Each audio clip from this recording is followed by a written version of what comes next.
আল্লাহর কাছে সঁপে দিতে হয়। আসুন সাইয়েদনা ইব্রাহিম আলাইহিস সালামের জীবনী থেকে জানি। আল্লাহর খলিল ইব্রাহিম আলাইহিস সালাম আমাদের মতো সমাজ ব্যবস্থা পায় নাই। আমরা জন্মের পরে আমাদের কানের ভেতরে আজান দিয়েছে কে? একামত দিয়েছে কে? আমাদের বাপদাদারা আমাদের কানে আজান দিয়েছে কি? দেয় নাই। আমাদের জন্মের পরেই তো আজান, একামত, বাড়ির পাশে মসজিদ, প্রতিদিন আজান, জুমার খুতবা, প্রতি মাসে মাসে তাফসিরুল কোরআন মাহফিল, মসজিদ, মিনারা, অভাব নাই। ঠিক কিনা বলেন? আপনি যেই সুন্দর ইসলামিক এনভায়রনমেন্ট পেয়েছেন, আমাদের ইব্রাহিম খলিল উনিও কি এরকম পেয়েছিলেন? হ্যাঁ, উনি জন্মের পর পরে ওনার কানে আজান দিছে কেউ? আমার প্রিয় ভাইরা, আগা গোড়া একটা শিরকি পরিবেশ উনি জন্মগ্রহণ করেছেন। উনি ছাড়া ওই তল্লাটে একজনও আল্লাহর উপর বিশ্বাসী নাই। কল্পনা করতে পারেন? গোটা তল্লাটে, গোটা দেশে বিশ্বাসী মুমিন, আল্লাহর উপর বিশ্বাস স্থাপনকারী কয়জন? সবাই বলেন কয়জন? বাকি সব মুশরিক। বাকি সব মুশরিক নিজের সাথে নিজে শক্ত বোঝাপড়া করে, অ্যানালজি করে, সেলফ কনভারসেশন করে উনি মহা সত্যের সন্ধান পেয়েছেন। উনি আকাশের তারা দেখে ভাবে মনে হয় এটাই আমার খোদা, পরে দেখে তারা নাই, মনে মনে বলে না তাইলে এটা না।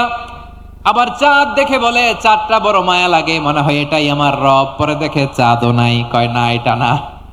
এরপরে দ্বীপ প্রহরের জলজলে সূর্যটা খা খা করে গোটা পৃথিবীটারে রৌদ্র দিয়ে তাতিয়ে রাখে। তিনি ভাবলেন মনে হয় এটাই আমার রব, কারণ এটাই তো সবচেয়ে বড়।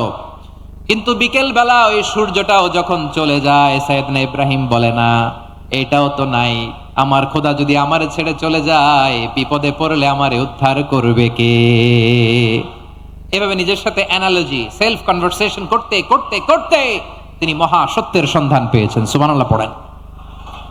সব শেষে তিনি ডিসিশন নিয়ে ঘোষণা দিলেন, ইন্নী ওয়াজ্জাহাতু ওয়াজহিয়া লিল্লাযী ফাতারাস সামাওয়াতি ওয়াল আরদা হানিফান ওয়া মা আনা মিনাল মুশরিকিন।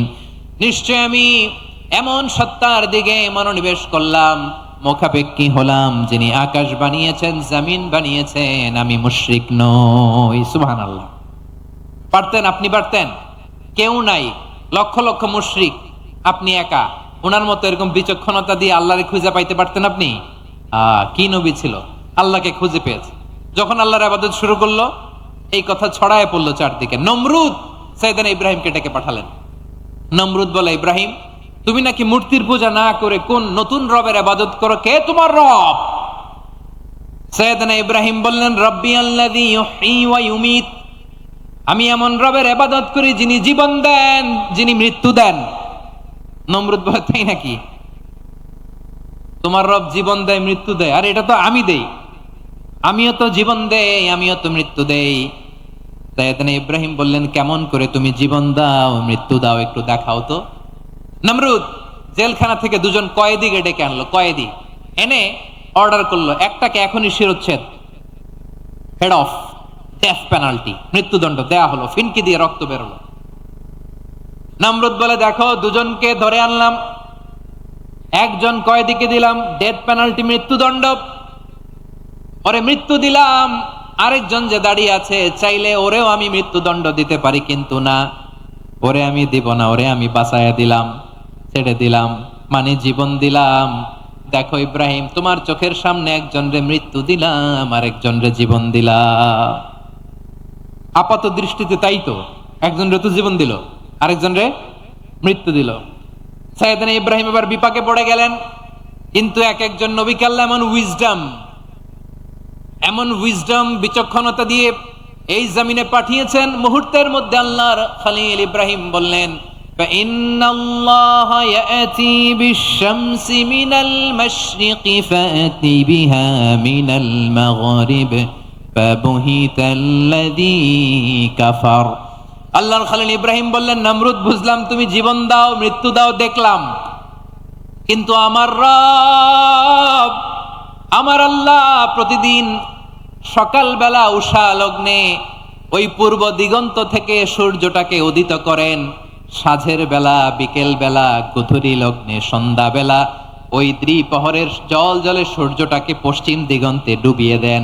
মানে সকালবেলা পূর্ব দিক থেকে উদিত করা সূর্যটাকে পশ্চিম দিকে বিকেলে তিনি ডুবিয়ে দেন। তুমি যদি পারো ওই সূর্যটাকে পশ্চিম দিক থেকে উদিত করে পূর্ব দিকে ডুবিয়ে দাও। সুবহানাল্লাহ পড়বেন না? দেখেন, ইনস্ট্যান্ট ইন্টেলেক্ট, মুহূর্তে বিচক্ষণতা, উইজডম কাকে বলে? নমরুদ পারবে? নমরুদের বাপ পারবে? ওর দাদা, ওর 14 গোষ্ঠী, গোটা বিশ্বের সব ক্ষমতাধর রাষ্ট্রনায়করা একসাথে হলে পারবে? বা বুহিতাল্লাযী কাফার পারে নাই, ব্যর্থ হয়েছে। এবার তেলে বেগুনে জ্বলে উঠেছে, রেগে মেগে আগুন বলে ফালকুহু ফিল জাহিম। ওর সাথে তর্ক নাই, না পেরে এবার এটারে আগুনে ফেলা। বিশাল বিশাল গাছ কেটে লাকড়ি এনে আগুনের কুণ্ডলি বানানো হলো, দাউ দাউ দাউ দাউ করে আগুন জ্বলে। আল্লাহর খলিল ইব্রাহিমকে আগুনে নিক্ষেপ করা হবে।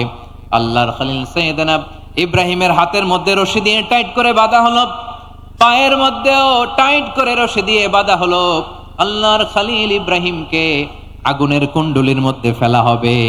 ওমিয়া, আপনি যে বিপদের কারণে ভয় পান, হতাশ হন, এটা কোনো বিপদ ওনার বিপদের সামনে? পটুয়াখালী আওয়াজ করে বলুন, সাইয়েদনা খলিল ইব্রাহিমের বিপদের সামনে আমাদের বিপদগুলো কোনো বিপদ? এটা কোনো বিপদই না, এটা কোনো বিপদই না। হাত পা বেঁধে টাইট করে নিক্ষেপ করা হবে, সিম্পলি ফেলা যাবে না, কারণ দাউ দাউ করে দ্য ব্লেজিং ফায়ার, এমন আগুনের কুণ্ডলি, কাছে যাওয়া যায় না, আগুনের উত্তাপে নিক্ষেপ করা হবে। হাতে রশি বেঁধে, পায়ে রশি বেঁধে আল্লাহর খলিল ইব্রাহিম আলাইহিস সালামকে আগুনের মধ্যে নিক্ষেপ করা হবে। আহা, এটার বলে অগ্নি পরীক্ষা। উনি অগ্নি পরীক্ষার সম্মুখীন হয়েছিলেন, এজন্য কঠিন পরীক্ষাকে আমরা অগ্নি পরীক্ষার সাথে তুলনা করি, ঠিক কিনা?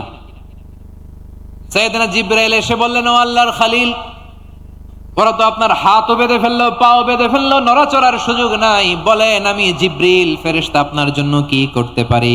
আল্লাহর খলিল ইব্রাহিম বলেন, ও জিবরাইল, তোমার কাছে আমার কোনো চাওয়া পাওয়া নাই। সুবহানাল্লাহ বলেন। তোমার কাছে বলার কিছু নাই, তোমার সাহায্যের আমার দরকার নাই।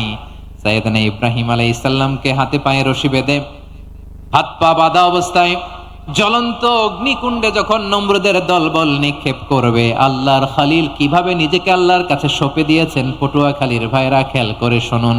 হাত পা বেঁধে আল্লাহর খলিলকে যখন নিক্ষেপ করা হবে, তিনি মুখ ফুটে বলে ফেললেন, হাসবুনাল্লাহু ওয়া নি'মাল ওয়াকিল। হাসবুনাল্লাহু ওয়া নি'মাল ওয়াকিল, আমার জন্য আল্লাহই যথেষ্ট, আমার জন্য আল্লাহই যথেষ্ট। তিনি আমার সবচেয়ে বড় গার্ডিয়ান, তিনি আমার সবচেয়ে বড় অভিভাবক। জিব্রাইলের সাহায্যে অফারকে ফিরিয়ে দিলেন, দুনিয়ার বুকে কারো কাছে কিছু বলেন নাই, মুখ ফুটে বলেছেন হাসবুনাল্লাহ। ও আমার পটুয়াখালীর প্রাণের ভাইয়েরা, খেয়াল রাখবেন, কোন বান্দা তার হাতে থাকা সব চেষ্টাটুকুন করার পরে মুখ ফসকে মুখ দিয়ে যখন বলে ফেলে হাসবুনাল্লাহ, বান্দা যখন হাসবুনাল্লাহ বলে ফেলে, ওই ব্যাপারটা ডিল করার দায়িত্ব স্বয়ং আল্লাহ আরশের উপর থেকে নিয়ে নেয়। আপনি যখন বলে ফেলবেন হাসবুনাল্লাহ, এটা ডিলিং করবে কে তখন? চিল্লায় বলেন না, তিনি কে?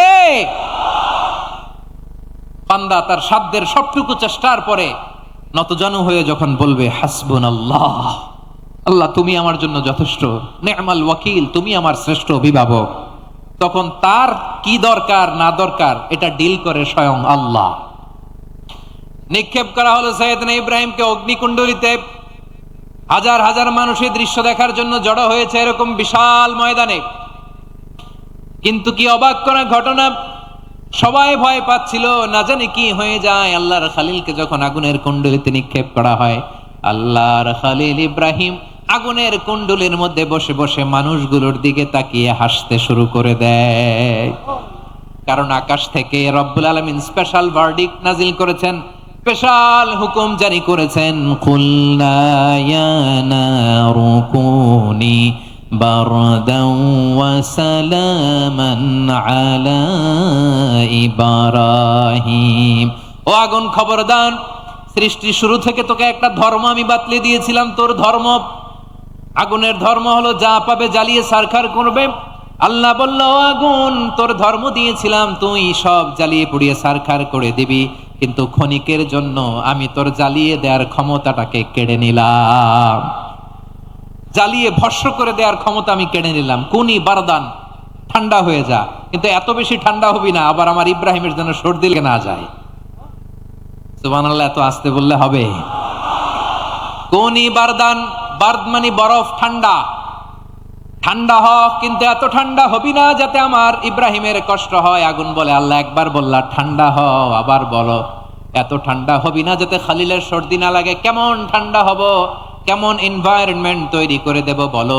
আল্লাহ বললেন, সালামান আলা ইব্রাহিম, আমার খালিল, আমার কলিজা, আমার ইব্রাহিমের জন্য তুই জান্নাতের গুল বাগিচা হয়ে যা।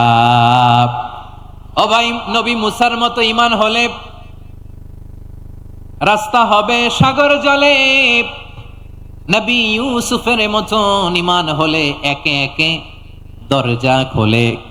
নবী ইব্রাহিমের মতন ঈমান যদি আজও থাকে বিদ্যমান, অগ্নিকুণ্ডে দেখতে পাবে খুবসুরত এক ফুল বাগান। কুলনা ইয়া নারু কুনি বারদান ওয়া সালামান আলা ইব্রাহিম। বান্দা যখন মুখ দিয়ে বলে হাসবুনাল্লাহ, আমার আল্লাহ আমার জন্য যথেষ্ট, এই বলে যখন নিজেকে সঁপে দেয়, তার কি লাগবে ওই দায়িত্ব স্বয়ং নিয়ে নেয় কে? সবাই বলেন, স্বয়ং নিয়ে নেয় কে? তাহলে আমার প্রিয় ভাইরা, বিপদের শুরুতেই আমরা বলবো ইন্না লিল্লাহ। শুরুতে কি বলবো? এরপরে যেই বাক্যটা পড়ে নিজের পরিস্থিতিকে আল্লাহর দরবারে সঁপে দিব, সেটা হচ্ছে হাসবুনাল্লাহ। সেটা কি? বিষ্ণু বলেন, লা ইয়াজালু লিসানুকা রাতাবান মিন যিকরিল্লাহ। সব সময় আল্লাহর স্মরণ দিয়ে, জিকির দিয়ে জিহ্বাটারে সিক্ত রাখো। আর শয়তানু জাসিমুন আলা কলবি ইবনে আদম, শয়তান বনি আদমের কলবে খামচি মেরে বসে থাকে। ফাইদা যাকারাল্লাহ খানাসা, মানুষ যখন আল্লাহ স্মরণ করে, জিকির করে, শয়তান দৌড়ে পালায়। ওয়া ইদা গাফালা ওয়াসওয়াসা, যখনই বনি আদম গাফেল হয় তখনই শয়তান তার হৃদয়ে ওয়াসওয়াসা দেয়। এজন্য বিপদে পড়লে ইন্না লিল্লাহ, নিজের সবটুকুন করার পরে, নিজের রোল প্লে করার পরে নিজেকে আমরা কি বলে সঁপে দিব? সবাই বলেন, সবাই বলতে হবে। আরো জোরে বলেন, মনে থাকবে? বিপদে পড়লে প্রথমে ইন্না লিল্লাহ, এরপরে নিজেকে যখন সঁপে দিব তখন হাসবুনাল্লাহ। এরপরে কঠিন বিপদ যদি যখন বিশ্বনবী পড়তেন তখন কি করতেন? এমন বিপদ মাঝে মাঝে হয় না, দেয়ালে পিঠ থেকে যায়, চোখে মুখে অন্ধকার, কি করব দিশা খুঁজে পাই না, এরকম হয় কখনো? হ্যাঁ, আপনাদের হয়? হয় না? তো জান্নাতে আছেন আপনারা। হয় হয়, এরকম হয়েছে না যে দেয়ালে পিঠ থেকে গেছে, চোখে মুখে অন্ধকার, ওই যাব, কি করব, বাঁচানোর কেউ না, এরকম হয়েছে কখনো আপনাদের? যদি হয় তাইলে এটার সলিউশন বলবো, না হইলে তো আর এগুলো বলে লাভ নাই। হয় হয় হয়। বিশ্বনবী এরকম কঠিন বিপদে পড়েছেন জীবনের কিছু কিছু মুহূর্তে। ওই মুহূর্তে বিশ্বনবী স্পেশাল দুইটা দোয়া পড়তেন। এই দোয়াগুলো আপনাদেরকে জানিয়ে দেয়। বিশ্বনবী বলেন, কঠিনতম বিপদে যখন পড়বা, দেয়ালে পিঠ থেকে যায়, চোখে মুখে অন্ধকার, বাঁচার কোনো উপায় নাই, তখন পড়বা লা ইলাহা ইল্লা আনতা সুবহানাকা ইন্নী কুনতু মিনাজ জালিমিন। আল্লাহ, তুমি ছাড়া কোনো ইলাহ নাই, তুমি পবিত্র, নিশ্চয় আমি জালিমদের অন্তর্ভুক্ত। সুবহানাল্লাহ বলেন। এই দোয়া সাইয়েদনা ইউনূস আলাইহিস সালাম পড়েছিলেন যখন মাছের পেটে ছিলেন। কিসের পেটে?